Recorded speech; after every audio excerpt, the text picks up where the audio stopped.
अस्सलाम वालेकुम। आज हम करेंगे क्वेश्चन नंबर 6 एक्सरसाइज 2.1। क्वेश्चन है graph the function y is equal to x square plus 2x plus 4 and verifying solution by completing square method. इस equation को, इस क्वाड्रेटिक इक्वेशन को दो तरीके से सॉल्व करना है। एक है कंप्लीटिंग स्क्वायर मेथड और सेकेंड कौन सा, ग्राफ बनाना है, इसको ग्राफिकली शो करना है। ठीक है, तो हम अब पहले कर लेते हैं completing square method. Bye completing square method हम पीछे प्रैक्टिस कर चुके हैं, तो आप लोगों को वो स्टेप्स याद होंगे। दोबारा रिवाइज करते हैं। पहला स्टेप क्या था कि एक्स स्क्वायर का कोफिशिएंट 1 होना चाहिए। अगर 1 नहीं है तो हम खुद 1 बनाएंगे, तो ये ऑलरेडी 1 है, इसको नहीं छेड़ेंगे। सेकेंड स्टेप क्या था कि कांस्टेंट को इक्वल के राइट साइड पे ले जाएंगे। यहाँ +4 था, कांस्टेंट था, ये इक्वल के राइट साइड पे गया, -4 बन गया। X square plus 2x is equal to -4। Second step भी हो गया। थर्ड स्टेप क्या था कि कोफिशिएंट ऑफ x का कोफिशिएंट क्या है 2, इसको मल्टीप्लाई करना है 1/2 के साथ और जो आंसर आएगा उसका स्क्वायर ऐड करना है दोनों साइड्स पे। तो अभी कोफिशिएंट ऑफ x क्या है हमारे पास 2 मल्टीप्लाई बाय 1/2, तो आंसर क्या आ जाएगा 1। तो यहाँ पास क्या आ गया, आंसर क्या है 1। तो 1 का स्क्वायर हमने ऐड कर दिया दोनों साइड पे। ठीक है, क्यों कर दिया, इसका कंप्लीट स्क्वायर बनाने के लिए। अभी कौन सा फॉर्मूला बन गया, a square plus 2ab plus b square. तो यहां से हमने उठाया a, यहां से हमने उठाया b, x प्लस 1 ये हो गया a प्लस b और होल स्क्वायर लिख दिया, फॉर्मूले को बंद कर दिया। Is equal to -4 plus 1 square, 1 का स्क्वायर 1 होता है, तो -4 प्लस 1 क्या हो गया -3। अब यहाँ तक सिंप्लीफाई हो गया। हमने फाइंड करनी है x की वैल्यू, तो अब हम क्या करेंगे, ये स्क्वायर पहले खत्म करेंगे तो x की वैल्यू निकलेगी। तो हमने ले लिया taking square root on both sides, हमने दोनों साइड स्क्वायर रूट ले लिया। यहाँ पे क्या बचा x प्लस 1 और यहाँ पे क्या आया प्लस माइनस अंडर रूट, इस पूरी टर्म के अंडर रूट, क्योंकि इसका आंसर तो पॉइंट में आएगा, इसका तो परफेक्ट स्क्वायर नहीं है। तो अंडर रूट -3 ये आ गया आंसर हमारे पास। अब क्या करेंगे, यहाँ +1 था, इक्वल के सजा के -1 प्लस माइनस अंडर रूट -3, ये आंसर भी ठीक है, यहाँ तक भी ठीक है। लेकिन हमने चैप्टर 1 में पढ़ा है कि अंडर रूट के अंदर जब माइनस साइन आ जाए तो वो हम उसको चेंज कर देते हैं आयोटा में। तो हमें पता है कि हमने अलग अलग कर लिया, इसका अंडर रूट -1 अलग कर लिया, मल्टीप्लाई बाय अंडर रूट 3 हमने अलग कर लिया। अंडर रूट -1 किसकी वैल्यू है, आयोटा की, उसकी जगह आयोटा आ गया। Under root 3 as it is आ गया, plus minus as it is, -1 as it is. तो ये इसका आंसर है बाय कंप्लीटिंग स्क्वायर मेथड। लेकिन अगर आपको ये स्टेप नहीं आता, भूल जाए, तो यहाँ तक भी आंसर ठीक है। नाउ ग्राफिकली, अब इसी क्वेश्चन को हम ग्राफिकली शो कर रहे हैं। इक्वेशन है y is equal to x square plus 2x plus 4। अब हम क्या करते हैं, ग्राफ में पहले भी हमने पढ़ा है कि x की वैल्यूज हम खुद डालते हैं इक्वेशन में, खुद पुट करते हैं, खुद लेट करते हैं, अपनी मर्जी से छोटी वैल्यू से स्टार्ट करते हैं, 0 1 2 -1 -2, ताकि यहाँ पास करीब करीब छोटे छोटे नंबर्स आए और ग्राफ बन जाए। अच्छा, अब हमने क्या किया, x की वैल्यू हम खुद लेंगे और उससे हमारे पास क्या आ जाएगा, y का आंसर आ जाएगा। अब जैसे यहाँ पे मैंने x is equal to 0 put किया है इक्वेशन में, तो यहाँ पे भी 0, ये 0 हो गया, ये भी 0 हो गया, 4 बच गया। तो इसके बाद क्या आंसर आ गया, y इज इक्वल टू 4। तो जब x की वैल्यू 0 थी तो y की वैल्यू क्या आई 4। तो इसका हमने एक टेबल बनाया है x और y। जब x की वैल्यू मैंने 0 पुट की तो y की वैल्यू क्या आई 4। सेकेंड क्या हुआ, putting x is equal to 1। अब उसी इक्वेशन में 1 पुट किया, 1 स्क्वायर, x की जगह 1 था, 1 स्क्वायर प्लस 2 इंटू 1 प्लस 4, 1 2 2 4 एस्टेस प्लस किया, क्या आ गया 7। जब हमने x की वैल्यू 1 पुट की तो y का आंसर क्या आया 7। तो हम पुट कर लें, आंसर यहाँ टेबल में लिख देंगे। जब x की वैल्यू हमने 1 लिखी तो y का आंसर क्या आया 7। Putting x is equal to 2, y is equal to 2 square plus 2 into 2 plus 4, x की जगह हमने 2 पुट कर दिया दोनों पे, 2 का स्क्वायर 4, 2 2 4 और ये 4, इन सबको प्लस किया, आंसर क्या आया 12। जब x की वैल्यू 2 थी तो y का आंसर क्या आया 12। तो अभी टेबल में लिख दें, जब x की वैल्यू 2 थी तो y का आंसर आया 12।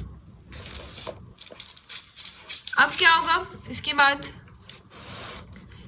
x इज इक्वल टू -1, हमने दो वैल्यूज हमने पॉजिटिव ले ली, अब नेगेटिव ले लेते हैं। x is equal to -1, y is equal to -1 का स्क्वायर प्लस 2 इंटू -1 प्लस 4। इनको सिंप्लीफाई किया तो आंसर क्या आया 3। जब x की वैल्यू -1 पुट की तो y की वैल्यू क्या आई 3।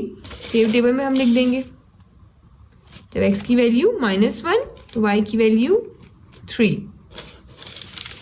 अगली क्या है, x इज इक्वल टू -2। जब x की वैल्यू -2 में पुट की तो y की वैल्यू क्या आएगी, -2 का स्क्वायर लिया, 2 इंटू -2 प्लस 4। सॉल्व करने के बाद -4 प्लस 4 कैंसिल हो गया, क्या बच गया 4। तो y की वैल्यू क्या आई 4। x की वैल्यू -2 थी तो y की वैल्यू आ गई 4, लिख देंगे। ठीक है, इसके बाद है x की वैल्यू इज इक्वल टू -3। जब -3 पुट किया x की जगह पे, -3 का स्क्वायर 2 इंटू -3 प्लस 4। सिंप्लीफाई करने के बाद आंसर क्या आया 7। जब x की वैल्यू -3 थी, y की वैल्यू क्या आई 7, तो हम लिख देंगे, जब x की वैल्यू -3 तो y की वैल्यू का क्या आंसर आया 7। अब करते हैं इन पॉइंट्स को, जो पॉइंट्स हमने बनाए अभी यहाँ पे, इन सब पॉइंट्स को ग्राफ पे प्लॉट। ठीक है, पहला पॉइंट क्या होगा 0, x की वैल्यू 0 है और y की वैल्यू 4। तो x की वैल्यू कहाँ पे 0 है, यहाँ पे 0 है। x की वैल्यू 0 है और y की वैल्यू यहाँ पे +4। तो क्या हो जाएगा, यहाँ पे पॉइंट बन जाएगा। ठीक है, पॉइंट किस पे आ गया 4 पे आ गया, क्योंकि x की वैल्यू तो 0 है। अब अगला पॉइंट क्या था, x की वैल्यू है 1, y की वैल्यू है 7। x की वैल्यू 1, x की वैल्यू 1 और y की वैल्यू कहाँ तक जाएगी 7, यहाँ पे। तो हम इसको ड्रॉ कर लेते हैं, सीधा सीधा सीधा सीधा कहाँ तक एक्सटेंड करेंगे 7 तक। दूसरा पॉइंट बन गया। फिर हमारे पास है तीसरा पॉइंट क्या है, जब x की वैल्यू थी 2 तो y की वैल्यू थी 12। x की वैल्यू 2 को हम एक्सटेंड करेंगे, कहाँ तक करेंगे, एक्सटेंड करते करते करते करते 9, 10, 11, 12 यहाँ पे आ रहा है। तो हम लोग इसको ले जाएंगे यहाँ पे, ये आ गया हमारे पास 3 पॉइंट्स आ गए। ठीक है, 3 पॉइंट्स आ गए 0, 1, 2। जब x की वैल्यू 0, 1, 2 थी तो ये पॉइंट्स बन गए y के। सही। अब हमारे पास है -1। जब -1 है तो आंसर क्या आ रहा है 3। तो हम ये ड्रॉ कर लेते हैं। अब जब x की वैल्यू -1 है तो y की वैल्यू क्या है 3। तो यहाँ से यहाँ पे पॉइंट आ जाएगा। ठीक है, अब इसके बाद क्या है हमारे पास, जब x की वैल्यू -2 तो y की वैल्यू 4। -2 को एक्सटेंड करेंगे और यहाँ तक आ जाएगा 4 तक। ठीक है, लास्ट में हमने क्या नंबर लिया हुआ है -3। x की वैल्यू क्या है -3 और y की वैल्यू है 7। तो -3 और 7 को प्लेस कर लेते हैं। -3 को एक्सटेंड करेंगे हम कहाँ तक, y की 7 तक, यहाँ तक। तो हमारे पास आ जाएगा -3, यहाँ पॉइंट आ जाएगा। तो ये अब हमारे पास बन गए पॉइंट्स। इन पॉइंट्स को हम करते हैं ज्वाइन।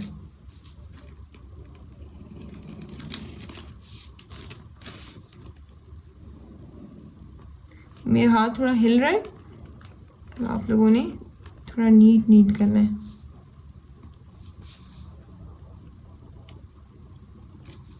तो ये हमारे पास कौन सी शेप बन रही है, अगर हम और नंबर्स लेंगे आगे तो यहाँ से ये एक्सटेंड होता जाएगा। ठीक है, ऊपर की तरफ। तो हमने क्या पढ़ा था, हमने क्या बोला था लास्ट क्वेश्चन में 5 में, कि हमारे पास क्वाड्रेटिक इक्वेशंस का हमेशा यू शेप में ग्राफ बनता है। मीन्स कि इसे हम बोलते हैं पैराबोला। इस शेप को क्या बोलते हैं, पैराबोला। अगर पॉजिटिव हो एक्स स्क्वायर तो हमारे पास ये सीधा बनता है ऊपर की साइड पे, अगर नेगेटिव होगा तो ये उल्टा यू बनता है। तो खैर बनता हमारे पास पैराबोला ही है। शेप हमारे पास हमेशा क्या बनेगी क्वाड्रेटिक इक्वेशंस की, पैराबोला। इसका मतलब ये कि हमने ठीक किया क्योंकि हमारे पास पैराबोला शेप बन रही है, तो हमने इसको ग्राफिकली इस क्वेश्चन को रिप्रेजेंट कर दिया और कंप्लीटिंग स्क्वायर मेथड से भी कर दिया।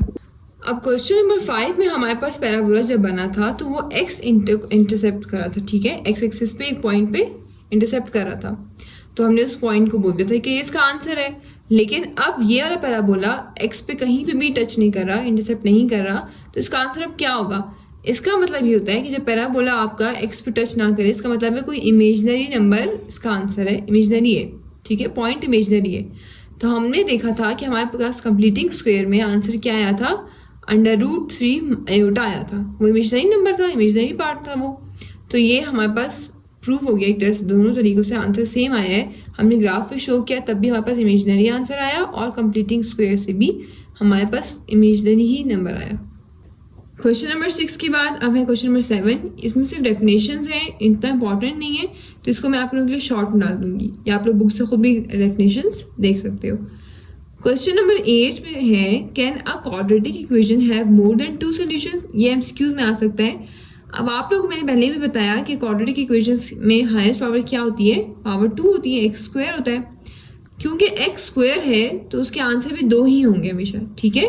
हमारे पास टू सोल्यूशन से ज्यादा सोल्यूशंस नहीं होते, हमेशा हमारे पास क्वाड्रेटिक इक्वेशन कितने सोल्यूशंस होते हैं, 2 सोल्यूशंस होते हैं, ठीक है। क्योंकि उसकी पावर क्या है, वजह क्या है, वजह ये क्योंकि उसकी पावर 2 होती है, सही।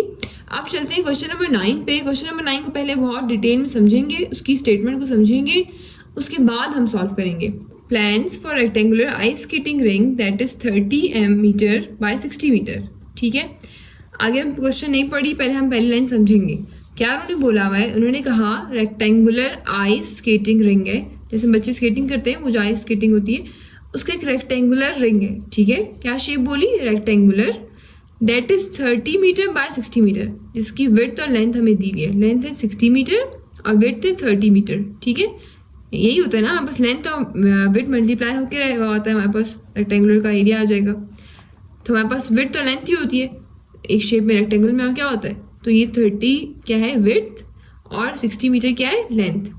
अब हमें रेक्टेंगुलर रिंग की बात होगी, पता चल गया, ठीक है। आगे क्या बोला हुआ है, have to be revised to double the area of playground. अब उसको रिवाइज कर रहे हैं, मतलब इम्प्रोवाइज कर रहे हैं, चेंज कर रहे हैं, किसमें किसमें कर रहे हैं, to double the area of playground. इसको प्लेग्राउंड बना रहे हैं और एरिया डबल कर रहे हैं, ठीक है, एरिया डबल कर रहे हैं।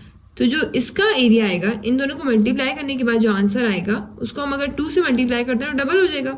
किसी भी चीज को डबल करने के लिए हम 2 से मल्टीप्लाई करते हैं। तो अब देखते हैं, सोल्यूशन करूंगी पता चलेगा, ठीक है। Area of playground by adding, अच्छा डबल तो कर रहे हैं, पहली बार डबल कर रहे हैं, इस एरिया को डबल कर रहे हैं प्लेग्राउंड बनाने के लिए। डबल कैसे कर रहे हैं, बाय एडिंग स्ट्रिप्स, उसी के साइड पे स्ट्रिप्स ऐड कर रहे हैं। स्ट्रिप कहाँ पे ऐड कर रहे हैं, strips of the same width, same width की स्ट्रिप्स है, स्ट्रिप्स 2 स्ट्रिप्स हैं जो सेम विड्थ की है, जिसकी विड्थ एक जैसी दोनों की। कहाँ ऐड हो रही है वो, टू आ साइड एक साइड पे at an end of area to form a rectangle, और एक एंड पे, एक साइड पे और एक एंड पे हो रही है, क्या बनाने के लिए, रेक्टेंगल बनाने के लिए, ठीक है। इसी एरिया के साइड पे 2 स्ट्रिप्स ऐड हो रही हैं, एक नीचे और एक साइड पे, क्या बनाने के लिए, प्लेग्राउंड बनाने के लिए। क्या एरिया उसका बनेगा, स्ट्रिप्स ऐड करने के बाद एरिया क्या बनेगा, इस एरिया का डबल हो जाएगा, ठीक है, डबल एरिया ऑफ प्लेग्राउंड। इसको डबल करेंगे तो प्लेग्राउंड बनेगा, और उसको डबल करने के चक्कर में क्या किया है, किस तरह बड़ा किया है, 2 स्ट्रिप्स ऐड कर दिए। यहाँ तक बात समझ आ रही है। अब क्या बोल रहे हैं, find the width of strips जो हमने ऐड किए हैं उसकी चौड़ाई कितनी है, कितना बड़ा हो जाएगा प्लेग्राउंड उसके बाद, ठीक है, ये पूछ रहे हैं, स्ट्रिप्स की चौड़ाई पूछ रहे हैं। What are the dimensions of playground now, वो कह रहे हैं अगर रेक्टेंगुलर स्केटिंग रिंग की ये थी डायमेंशन, विड्थ और लेंथ ये थी, तो इस सब के बाद जब वो बड़ा हो गया, उसमें स्ट्रिप ऐड हो गई, विड्थ चल गई, तो हमारे पास प्लेग्राउंड की वो डायमेंशंस क्या होंगी, लेंथ और विड्थ क्या होगी, ठीक है। अब इसको करते हैं सॉल्व। तो पहली लाइन में हमें क्या बोला हुआ था, रेक्टेंगुलर आइस स्केटिंग रिंग है, तो हमने लिख दिया। उसकी डायमेंशंस क्या दी हुई थी, 30 मीटर बाय 60 मीटर। तो पहले हम क्या करेंगे कि इसका एरिया निकाल लेंगे। क्यों इसका एरिया निकाला है? क्योंकि हमें बोला कि इसके एरिया का डबल जो है ना वो प्लेग्राउंड का है। हमें इसका पता होगा तो हम उसको डबल कर सकते हैं प्लेग्राउंड के एरिया के लिए। तो हमने क्या किया, लेंथ और विड्थ इसकी लिखी हुई है, इनको मल्टीप्लाई किया और मल्टीप्लाई करने के बाद आंसर एरिया क्या आ गया 1800। ठीक है, यही रेक्टेंगल का एरिया का फॉर्मूला यही होता है ना, लेंथ मल्टीप्लाई बाय विड्थ। तो हमने दोनों को मल्टीप्लाई कर दिया, हमें गिवन था और आंसर हमारे पास आ गया, एरिया आ गया किसका, रेक्टेंगुलर आइस स्केटिंग रिंग का 1800 मीटर स्क्वायर। अब उन्होंने बोला था क्वेश्चन में कि area of playground is equal to double the area of skating rink. इसके एरिया का डबल था, डबल के लिए हम क्या करते हैं 2 से multiply, 2 multiply by 1800 metre square कर दिया हमने। ठीक है, तो आंसर क्या आ गया 3600 metre square. Area of playground क्या आ गया 3600 मीटर स्क्वायर। प्लेग्राउंड का हमें एरिया पता चल गया। देखिए हमने प्लेग्राउंड का एरिया बड़ा कैसे किया था, स्ट्रिप्स ऐड की थी। स्ट्रिप्स कहाँ पे ऐड की थी मैं आप लोग बताती हूँ डायग्राम बना के। ये हमारे पास था आइस स्केटिंग रिंग। ठीक है, इसकी लेंथ कितनी थी 60 और ये था 30 विड्थ। ठीक है, हमने इसको बड़ा किया और क्या बना दिया, प्लेग्राउंड बना दिया। किस तरह बनाया, 2 स्ट्रिप्स ऐड की। कहाँ पे, एक उन्होंने कहा एंड में और एक उन्होंने कहा एक साइड पे, आ साइड। ठीक है, तो इस तरह हमने 2 स्ट्रिप्स ऐड करके इसका एरिया बढ़ा दिया। अब वो पूछ रहे हैं कि बताएं इस स्ट्रिप की, जो स्ट्रिप में दोनों बराबर है आपस में, इनकी विड्थ क्या है, इस स्ट्रिप के बारे में पूछ रहे हैं। तो हमने क्या किया, to find the width of strips, हमने विड्थ ऑफ स्ट्रिप्स को लेट कर लिया x। ठीक है, हमने क्या लेट कर लिया, x कर लिया। तो इस एरिया को मैं क्या बोलूंगी, ये भी x और ये वाली पट्टी भी x। ठीक है, अब इस एरिया इस स्ट्रिप को फाइंड करने के लिए, इस x को फाइंड करने के लिए हमने क्या कर दिया, now length is equal to 60 plus x। अब वो 60 के नीचे स्ट्रिप ऐड हुई है तो वो लेंथ बढ़ गई, प्लस x भी आ जाएगा उसमें। ठीक है, और इसी तरह जब हम विड्थ लेंगे तो विड्थ में भी 30 प्लस x हो जाएगा, क्योंकि विड्थ भी बढ़ गई है, x वाला पार्ट भी आ गया है, स्ट्रिप वाला पार्ट भी आ गया। ठीक है, यहाँ तक बात समझ आ रही है। अब इसके बाद क्या होगा, area of playground with strips. अब area of playground with strips, strips के साथ हमें पता था, हमें उन्होंने बता दिया कि प्लेग्राउंड इतना बड़ा हो गया स्ट्रिप ऐड करने के बाद, कितना, double the area of skating ring. तो हमने क्या किया, प्लेग्राउंड का टोटल एरिया हमें पता है, वो हमने लिख दिया 3600 is equal to area of playground formula की लेंथ मल्टीप्लाई बाय विड्थ, वो भी रेक्टेंगुलर है तो उसका formula length multiply by width होगा। उसकी जगह हमने उसकी वैल्यूज लिख दी। कौन सी वैल्यूज, जो नई लेंथ और नई विड्थ बन गई थी। ठीक है, उसकी हमने वैल्यूज लिख दी। एक आगे 60 प्लस x लेंथ आ गई, विड्थ आ गई 30 प्लस x। ठीक है, इनको आपस में हमने कर दिया मल्टीप्लाई। मल्टीप्लाई करने के बाद हमारे पास कुछ इस तरह की फॉर्म आ गई। ठीक है, 60 मल्टीप्लाई बाय 30 ये आ गया, 60 multiply by x 60x, x multiply by 30 30x, x multiply by x square. और यहाँ से 3600 की इक्वल ये है, क्यों, क्योंकि लेंथ और विड्थ को मल्टीप्लाई करके हमें पता है कि ए प्लेग्राउंड का एरिया क्या था 3600 था, जो हम पहले फाइंड कर चुके हैं। ठीक है, अब हमने क्या किया, इस 3600 को भी इस तरफ लेके आ गए और हमारे पास एक क्वाड्रेटिक इक्वेशन की फॉर्म बन जाएगी। x को सॉल्व कर दिया आपस में, 3600 को इस तरफ ले आए, कांस्टेंट सॉल्व हो गए और एंड में इक्वेशन बनी है 0 is equal to x square plus 90x minus 1800। इसको हमने सीधा करके लिख दिया।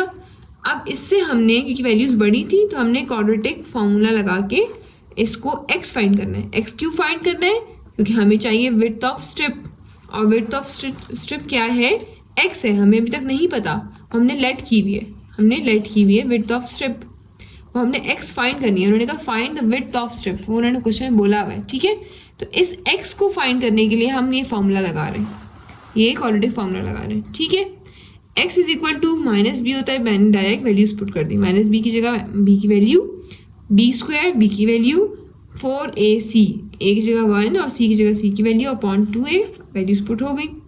स्क्वायर और c की 4ac को सॉल्व करने के बाद इस तरह की फॉर्म वैल्यूज आ गई, अंडर रूट अपनी जगह पे। ठीक है, प्लस माइनस 90 सब वैसे ही है। अब प्लस करने के बाद क्या आंसर आया, 15300। ठीक है, क्या करेंगे, इसका अंडर रूट में वैल्यू लेंगे तो वो पॉइंट में आंसर आ रहा था। ठीक है, हम लिख देंगे पॉइंट में ले लेंगे। क्यों? क्योंकि हमारे पास अभी एक स्ट्रिप की विड्थ की बात हो रही है। विड्थ तो हमारे पास पॉइंट में भी हो सकती है ना, हम बोलते हैं 2.3 मीटर फलानी मीटर, हम विड्थ को तो पॉइंट में हो सकती है। तो हमने इसको पॉइंट में चेंज कर दिया ताकि सॉल्व होकर हमारे पास एक एक्स की वैल्यू आ जाए। ठीक है, अब क्या हुआ, -90 plus minus 123.6 upon 2, plus minus था, एक बार इसको प्लस में ले लेंगे, एक बार इस वैल्यू के साथ माइनस में ले लेंगे। तो -90 प्लस 123.6 अपॉन 2 और -90 माइनस 123.6 अपॉन 2, इन दोनों को प्लस किया, सॉल्व किया, आंसर क्या है 33.6 अपॉन 2। इन दोनों को सॉल्व किया, आंसर क्या है -2213.6 अपॉन 2। क्योंकि नेगेटिव नंबर था तो हमारे पास डिस्टेंस और किसी भी चीज की लेंथ और विड्थ कभी भी नेगेटिव नहीं होती। ठीक है, मैं नहीं कह सकती ये जो एक पेन है या कोई गली है, कुछ भी है, या एक पोल है, वो -2.3 मीटर लंबा है, नहीं, माइनस में कभी भी नहीं होती। ठीक है, तो इसको हम क्या कर देंगे, इस वजह से निगलेक्ट कर देंगे, निगलेक्टिंग नेगेटिव वैल्यू। ठीक है, सिर्फ हम ले लेंगे पॉजिटिव वैल्यू, इनको डिवाइड किया और आंसर आ गया x = 16.8। x की वैल्यू तो आ गई, विड्थ ऑफ स्ट्रिप आ गई। अब अगला उन्होंने पूछा हुआ था कि डायमेंशंस ऑफ प्लेग्राउंड, प्लेग्राउंड की डायमेंशंस बताएं कि स्ट्रिप ऐड करने के बाद प्लेग्राउंड की डायमेंशंस क्या थी। पहले तो 30/60 उन्होंने खुद दी हुई थी, तो हमने क्या किया, हमें पता था x हमने ऐड किया, स्ट्रिप ऐड किए, तो 60 + x लेंथ थी, x की जगह उसकी वैल्यू पुट की, लेंथ आ गई, लेंथ की नई वैल्यू आ गई, डायमेंशंस बोलते हैं लेंथ और विड्थ को। ठीक है, और विड्थ में भी हमने ये किया, x की जगह वैल्यू पुट की, प्लस किया और हमारे पास उसकी नई विड्थ आ गई। पुरानी वाली विड्थ तो लेंथ क्या थी 30/60, और प्लेग्राउंड बड़ा करने के बाद उसकी डायमेंशन, उसकी लेंथ और विड्थ क्या आ गई 76.8 मीटर और 46.8 मीटर।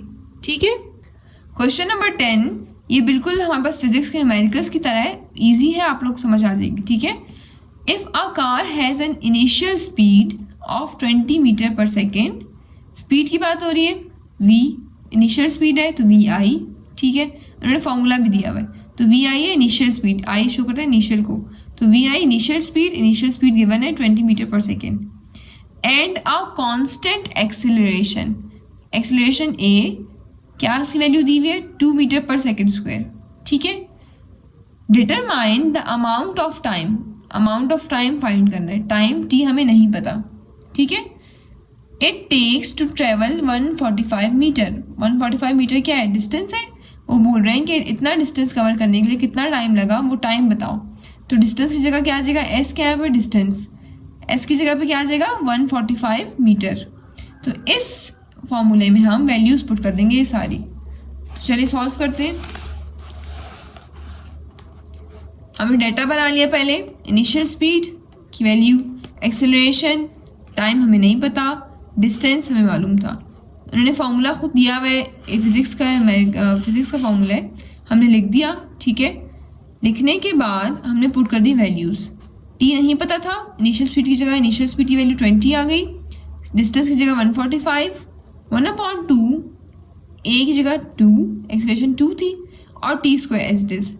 आप लोगों ने घबराना नहीं है क्वाड्रेटिक इक्वेशन ही बनेगी एंड में। ठीक है, इन्होंने क्या किया, 2 और 2 आपस में कैंसिल हो रहा है, कैंसिल कर दिया, तो पीछे इक्वेशन क्या बची 145 = 20t + t²। क्या अगर मैं t की जगह x लिखूं तो ये क्वाड्रेटिक इक्वेशन है, बिल्कुल है। हम x की जगह y, z, a, b, c कोई भी वेरिएबल ले सकते हैं, तो इन्होंने आप लोगों को कंफ्यूज करने के लिए x की जगह t लिख दिया है। ठीक है ये क्वाड्रेटिक इक्वेशन ही, क्यों, क्योंकि यहाँ पे स्क्वायर आ रहा है। तो अब हमने पहले इसको स्टैंडर्ड फॉर्म में लिख दिया, इक्वेशन को, कांस्टेंट को इक्वल की एक तरफ ले आया, स्टैंडर्ड फॉर्म बना ली, क्वाड्रेटिक फॉर्म बना दी, इक्वेशन लिख दी। अब उसके बाद हमने क्या किया, कंप्लीटिंग स्क्वायर मेथड से भी हम कर सकते हैं, क्वाड्रेटिक फॉर्मूले से भी कर सकते हैं, और कॉन्स्टेंट फैक्टराइजेशन मेथड से भी कर सकते हैं। ठीक है, जो आपको इजी लगे, जो आपको आता हो। तो मैंने क्या ले लिया, कंप्लीटिंग स्क्वायर मेथड ले लिया, बहुत ईजी है।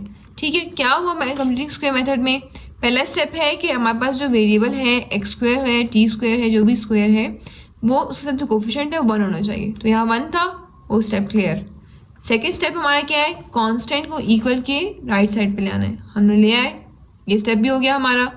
उसके बाद क्या है, कोफिशिएंट ऑफ x, तो यहाँ पे t है, तो कोफिशिएंट ऑफ t क्या है 20, इसको मल्टीप्लाई कर देंगे हम 1/2 से, तो यहाँ देखें 20 multiply by 1/2 is equal to 10 आ जाएगा आंसर। तो आंसर क्या आ गया 10। अब 10 का स्क्वायर हम दोनों साइड पे ऐड कर देंगे, यही रूल होता है कंप्लीटिंग स्क्वायर का।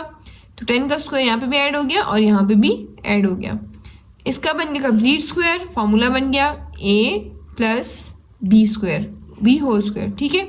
हमने t प्लस 10 होल स्क्वायर बना दिया और इक्वल के साथ 100 का स्क्वायर खोल दिया, 145 प्लस 100 हो गया, ठीक है। आगे क्या किया, under taking square root on both sides, हमने स्क्वायर रूट ले लिया दोनों साइड्स पे, प्लस करने के बाद स्क्वायर रूट ले लिया दोनों साइड्स पे ताकि t की वैल्यू आ जाए हमारे पास, टाइम हमने फाइंड करना है। तो स्क्वायर रूट लेने के बाद यहाँ से स्क्वायर रूट और स्क्वायर कैंसिल हो जाएगा, यहाँ बच जाएगा सिर्फ t प्लस 10। मैंने एक स्टेप डायरेक्ट किया, आप लोग लिख लेना। t plus 10 is equal to under root 245, 245 जब अंडर रूट लिया तो प्लस माइनस में एक पॉइंट वैल्यू आई। अच्छा, अब हम इसको अंडर रूट में नहीं छोड़ेंगे, इसका परफेक्ट स्क्वायर नहीं था तो हमने पॉइंट में वैल्यूज ले ली, क्योंकि हमें एक t की वैल्यू चाहिए और पॉइंट में टाइम होता है, ठीक है, t टाइम जो है पॉइंट्स में होता है, तो इसलिए हमने उसकी पॉइंट वाली वैल्यू ले ली। अब क्या किया, वैल्यू आ गई, प्लस माइनस दोनों में थी, तो हमने t is equal two plus 10 था, उस साइड ले जाएंगे -10 हो जाएगा, -10 प्लस वाली वैल्यू उठाई एक बार प्लस 15.65 और -15.65। सेम हमारे पास टाइम कभी भी नेगेटिव नहीं होता, हम नहीं बोलते कि -10 o'clock हो रहा है, तो माइनस में कभी भी टाइम नहीं होता, तो इसको हम कर देंगे निगलेक्ट, ठीक है। नेगेटिव वैल्यू हो गई निगलेक्ट, इसको सॉल्व किया, आंसर आया 5.65 सेकेंड। टाइम हमने सेकंड्स में लिया, टाइम का यूनिट सेकंड होता है, तो हमने सेकंड में ले लिया और ये इसका आंसर है। यहाँ हो गई हमारी 2.1 कंप्लीट। कोई भी इश्यू हो, कोई भी मसला, कोई भी क्वेश्चन कमेंट्स में ज़रूर पूछें, फीडबैक ज़रूर दें, लाइक ज़रूर करें, सब्सक्राइब ज़रूर करें और इंशाल्लाह कल स्टार्ट करेंगे 2.2। अल्लाह हाफिज़।